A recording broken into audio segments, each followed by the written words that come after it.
Hello दोस्तों, मैं अभिषेक आप सभी का स्वागत करता हूँ एक और नए वीडियो में। दोस्तों, प्रीवियस वीडियोस में हम लोगों ने देखा कि हम लोग स्टैटिक वेरिएबल्स और स्टैटिक फंक्शन को किस तरह से यूज कर सकते हैं। आज के इस वीडियो में हम लोग बहुत ही इंपॉर्टेंट टॉपिक देखेंगे ऑब्जेक्ट ओरिएंटेड प्रोग्रामिंग का, जो कि है कंस्ट्रक्टर इन सी प्लस प्लस। तो दोस्तों, बिना वक्त गवाए चलिए स्टार्ट करते हैं आज के वीडियो को। तो यहाँ पे देखो, सबसे पहली बात कंस्ट्रक्टर होता क्या है। तो देखो, यहाँ पे मैंने डेफिनेशन लिखी है कि constructor is a special member function. ठीक है, एक स्पेशल मेंबर फंक्शन होता है, लेकिन देखो यहाँ पे with same name as of class. जो भी क्लास का नेम होता है वही नेम हमारे कंस्ट्रक्टर का होता है। ठीक है, बहुत ही इंपॉर्टेंट है। आपको ये इंटरव्यू में बहुत बार पूछा जाएगा कि भाई कंस्ट्रक्टर के बारे में बताओ, तो आपको सबसे पहले ये बताना है। सेकेंड पॉइंट देखो, तो it is use to initialise object of its class. अब आप लोग बोलोगे कि भाई इनिशियलाइज किस तरह से करेंगे। दोस्तों, हम लोग जब हमारे पास कंस्ट्रक्टर यूज नहीं करते थे, यानी जो जो भी हमने ऑब्जेक्ट ओरिएंटेड प्रोग्रामिंग अभी तक पढ़ी है उसमें हमने कभी भी कंस्ट्रक्टर का यूज नहीं किया। तो हम लोग क्या करते थे, तो देखो सबसे पहले हम लोग क्या करते थे। दोस्तों, जब कंस्ट्रक्टर नहीं था तब हम लोग क्या करते थे, तो हम लोग मेंबर फंक्शन का यूज करते थे। वो किस तरह से करते थे, तो हम लोग क्या करते थे, तो वॉइड सेट डेटा फंक्शन बनाते थे और क्या करते थे, इससे हम लोग वैल्यू सेट करते थे और वॉइड गेट डेटा फंक्शन बनाते थे। उससे हम लोग क्या करते थे, तो वैल्यू हम लोग ऑब्टेन करते थे।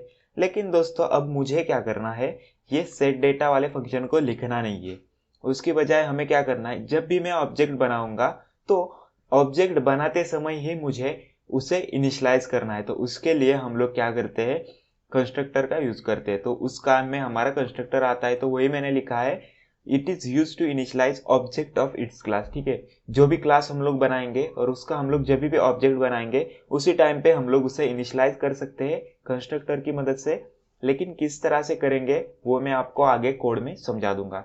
तीसरा पॉइंट देखो, इट इज ऑटोमेटिकली इन्वोक। ठीक है, इन्वोक का मतलब क्या होता है, तो हम लोग सिंपली बोल सकते हैं कॉल होता है। तो वो ऑटोमेटिकली कॉल होता है, उसे हमें एक्सप्लिसिटली कॉल करने की जरूरत नहीं पड़ती। ठीक है, वो अपने आप कॉल हो जाता है। कब, लेकिन जब हम लोग ऑब्जेक्ट बनाते हैं।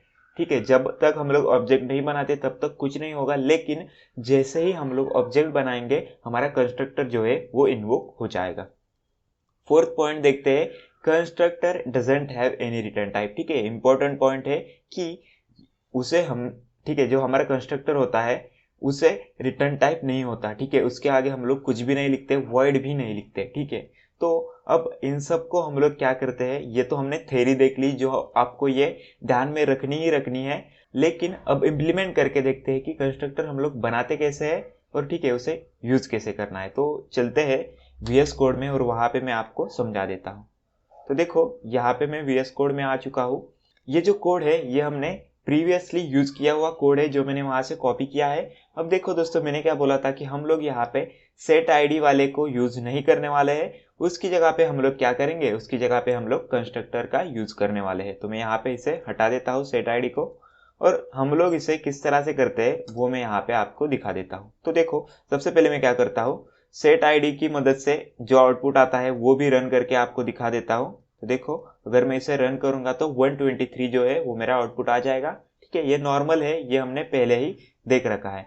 अब मैं क्या करने वाला हूँ, यहाँ पे सेट आईडी जो है इसे कर देता हूँ कमेंट आउट और यहाँ पे इसे कर देता हूँ कमेंट आउट। अब हम लोग क्या करेंगे, कंस्ट्रक्टर बनाएंगे। सबसे पहली बात मैंने क्या बोली थी कि कंस्ट्रक्टर का जो नेम होता है वो हमारे क्लास के नेम जैसा होना चाहिए। तो यहाँ पे मैं स्टूडेंट लिखता हूँ और हम लोग क्या करेंगे, देखो इसे यहाँ पे इस तरह से डिफाइन कर देंगे। ठीक है, आप लोग क्लास के बाहर भी डिफाइन कर सकते हैं, लेकिन सिंपली मैं यहाँ पे ही कर रहा हूँ। ठीक है, ज़्यादा कॉम्प्लेक्स नहीं करता।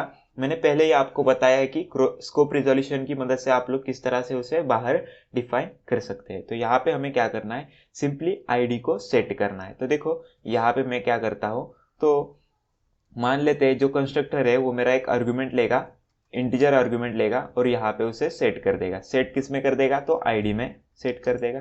अब देखो, मुझे यहाँ पे दो तीन पॉइंट जो है यहाँ पे आपको प्रूव करने हैं। तो देखो यहाँ पे ऑटोमेटिकली इन्वोक जो होता है वो किस तरह से होता है, यहाँ पे सबसे पहले हम लोग देखते हैं। तो देखो, सबसे पहली बात हमने ये कर लिया कि देखो सेम नेम हमने यहाँ पे दे दिया, तो ये हमने प्रूव कर लिया। अब देखो, ऑब्जेक्ट को इनिशियलाइज करने के लिए यूज होता है, ये मैंने अभी आपको दिखा देता हूँ, और ऑटोमेटिकली कॉल होता है वो अपने आप आपको पता चल जाएगा। देखो यहाँ पे मैं क्या कर देता हूँ, यहाँ पे मैं एक सी आउट स्टेटमेंट लगा देता हूँ। देखो ठीक है, कंस्ट्रक्टर इन्वोक ये मैंने सी आउट स्टेटमेंट लगा दिया है। अब देखो जैसे मैं ऑब्जेक्ट यहाँ पे कॉल करूंगा, सिंस देखो मैंने यहाँ पे कंस्ट्रक्टर में मुझे एक आर्गुमेंट देना है, तो यहाँ पे मैं 123 जो हमने प्रीवियसली दिया था वो हम लोग अभी यहाँ पर अगर दे देंगे, तो देखो यहाँ पे इसे मैं रन करूंगा तो सबसे पहले ये प्रिंट हो जाएगा।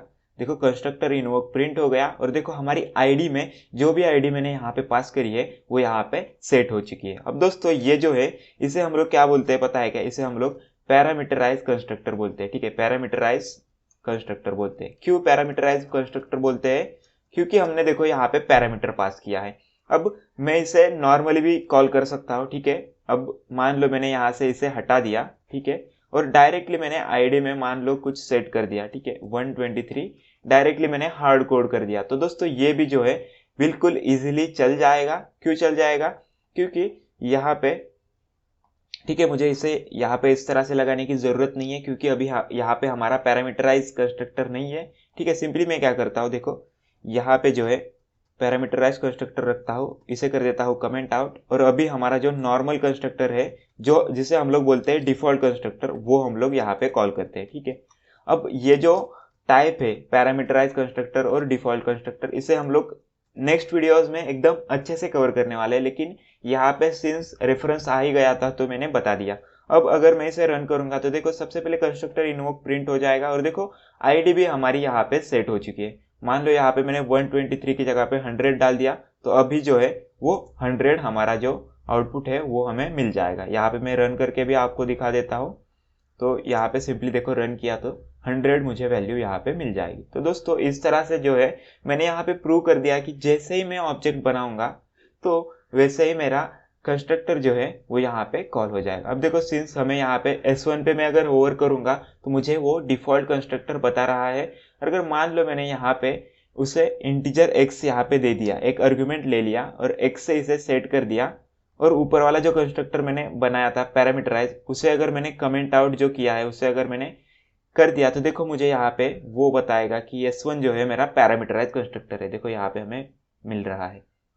तो मेरे ख्याल से आप लोगों को समझ में आ गया होगा कि किस तरह से आपको यहाँ पे वैल्यूज इनिशियलाइज करनी है। मान लो अगर मैंने यहाँ पे दूसरी भी कोई चीज स्ट्रिंग मान लो S1 नेम ले लेते हैं, ठीक है, सिंपल रखते हैं नेम, और मुझे क्या करना है जैसे ही मैं ऑब्जेक्ट बनाऊंगा उससे मुझे नेम सेट करने हैं। ठीक है, आईडी भी सेट करनी है स्टूडेंट की और नेम भी सेट करना है। तो मैं यहाँ पे क्या करूंगा, हमारा जो नेम है उसमें हम लोग क्या करेंगे, हम लोग उसमें S1 को सेट कर देंगे। अब और S1 जो है हम लोग कंस्ट्रक्टर से ले लेंगे, ठीक है, स्ट्रिंग S1। अब मुझे क्या करना होगा, जहाँ पे देखो मैंने यहाँ पे पैरामीटराइज कंस्ट्रक्टर बनाया है, मुझे यहाँ पे दो जो है वो आर्गुमेंट यहाँ पे पास करने पड़ेंगे, क्योंकि एक तो जाएगा आईडी में और दूसरा जाएगा नेम में। तो देखो आईडी 1 रखता हूँ और नेम मान लो मैंने अभी रखा। ठीक है, हम लोग क्या करते हैं, इसे अगर कॉल करेंगे तो यहाँ पे देखो द आईडी ऑफ स्टूडेंट, तो आईडी प्रिंट हो जाएगी। अभी मुझे यहाँ पे क्या करना है, उसका नेम भी प्रिंट करना है, तो मैं यहाँ पे कर दूंगा the name of student is, और सिंपली हम लोग यहाँ पे नेम को भी यहाँ पे प्रिंट कर सकते हैं। तो मैं सिंपली यहाँ पे नेम को प्रिंट कर दूंगा और यहाँ पे भी एक एंडल स्टेटमेंट लगा देता हूँ ताकि नई लाइन में मुझे दिखाई दे। अब मैं इसे रन करता हूँ तो देखो आईडी 1 मिलेगी और नेम अभी मिल जाए। वैसे ही मान लो मैंने S2 भी ऑब्जेक्ट बना लिया, कॉमा लगा के S2 ऑब्जेक्ट बना लिया, और S2 को मुझे क्या देना है, फिर से 2 आर्गुमेंट देने हैं, तो मैंने यहाँ पे 2 आर्गुमेंट दे दिए। तो देखो मेरे 2 यहाँ पे ऑब्जेक्ट क्रिएट हो जाएंगे। सिंस मैंने S2 को यहाँ पे कॉल नहीं किया, मुझे यहाँ पे कॉल करना पड़ेगा। मैं यहाँ पे अगर कॉल करूंगा तो देखो दोनों मेरे जो है वो प्रिंट होके मुझे मिल जाएंगे। तो देखो अभी भी प्रिंट होके मिल गया, अमोल भी प्रिंट होके मिल गया। तो इस तरह से जो है कंस्ट्रक्टर आपकी मदद करता है। देखो कितना कोड यहाँ पे बच गया। मुझे सबसे पहले तो देखो ऑब्जेक्ट बनाना पड़ता, ऑब्जेक्ट बनाने के बाद S1 डॉट सेट डेटा को कॉल करना पड़ता, सेट डेटा फंक्शन खुद से लिखना पड़ता। तो उसकी जगह पे हमारा कंस्ट्रक्टर क्या करता है, जब भी हम लोग ऑब्जेक्ट बनाते हैं वो डायरेक्टली इनिशियलाइज हो जाता है। अब देखो सिंस मैंने इसे पब्लिक सेक्शन में रखा है, इसे मैं जैसे ही यहाँ पे पब्लिक को हटा दूंगा और यहाँ पे इसे रन करने की कोशिश करूंगा तो मुझे ये नहीं मिलने वाला, क्योंकि सिंस हमारा एक फंक्शन की तरह ही है तो इसे हमें पब्लिक में डिक्लेयर करना होता है। तो यहाँ पे मैं एक और स्टेटमेंट लिख देता हूँ कि जो कंस्ट्रक्टर है, constructor should be declared in public section, तो उसे हमें पब्लिक सेक्शन में डिक्लेयर करना चाहिए। और जो यहाँ पे वो बातें थी या मैंने प्रूव करके दिखा दी कि ऑब्जेक्ट जैसे बनता है वो कॉल होता है। और देखो कंस्ट्रक्टर को रिटर्न टाइप नहीं होता, देखो मैंने यहाँ पे कोई भी रिटर्न टाइप नहीं लगाया है। उसकी जगह पे मैं नॉर्मल फंक्शन बनाता और उससे अगर रिटर्न टाइप नहीं देता तो मुझे यहाँ पे देखो एरर देखने को मिलता। मैं यहाँ पे करके भी दिखा देता हूँ। देखो सेट आईडी का अगर मैंने यहाँ पे रिटर्न टाइप हटा दिया तो मुझे यहाँ पे जो है एरर मिल जाएगा कि भाई जो टाइप होगा वो मिसिंग है यहाँ पे, तो मुझे कुछ तो देना पड़ेगा। अगर मैं यहाँ पे void int कुछ भी लगाऊंगा तो वो यहाँ से चला जाएगा। तो देखो void अगर मैंने लिख दिया तो एरर चला जाएगा। तो इस तरह से जो है आपको कंस्ट्रक्टर और नॉर्मल फंक्शन में ध्यान में रखना है। तो एक बार रिवाइज करते हैं जो भी मैंने आपको आज पढ़ाया। सबसे पहली बात देखो, कंस्ट्रक्टर जो है वो स्पेशल मेंबर फंक्शन होता है जिसका नाम जो है क्लास के नेम के बराबर होता है। पहला पॉइंट हो गया। दूसरा पॉइंट कि कंस्ट्रक्टर को रिटर्न टाइप नहीं होता, देखो मैंने यहाँ पे रिटर्न टाइप नहीं लिया है। थर्ड पॉइंट कि जैसे ही आप लोग ऑब्जेक्ट बनाओगे कंस्ट्रक्टर अपने आप इन्वोक हो जाता है। तीसरा पॉइंट हो गया। फोर्थ पॉइंट यहाँ पे मैंने क्या लिखा है, रिटर्न टाइप हो गया ऑटोमेटिकली। और कंस्ट्रक्टर जो है ऑब्जेक्ट के, ठीक है, ऑब्जेक्ट को इनिशियलाइज करने के लिए हम लोग यूज करते हैं सेम क्लास के। तो इस तरह से जो है आज का एक सिंपल सा लेकिन बहुत ही इंपॉर्टेंट टॉपिक मैंने आपको समझा दिया है कि कंस्ट्रक्टर क्या होते हैं। अगली वीडियो में हम लोग डिटेल में देखेंगे कि हमारा जो डिफॉल्ट कंस्ट्रक्टर क्या होता है, पैरामीटराइज कंस्ट्रक्टर क्या होता है। तो दोस्तों अगर आपको ये वीडियो पसंद आया होगा तो वीडियो को लाइक जरूर कर देना। साथ ही साथ अगर आप लोग चैनल पे पहली बार आए हो तो चैनल को जरूर से सब्सक्राइब कर लेना। ऐसे ही बढ़िया बढ़िया वीडियो देखने के लिए जरूर से आपको कमेंट करके बताना है कि आपको ये वीडियो कैसे लगा। मैं मिलता हूँ आपको अगली वीडियो में, तब तक के लिए बाय बाय, टेक केयर।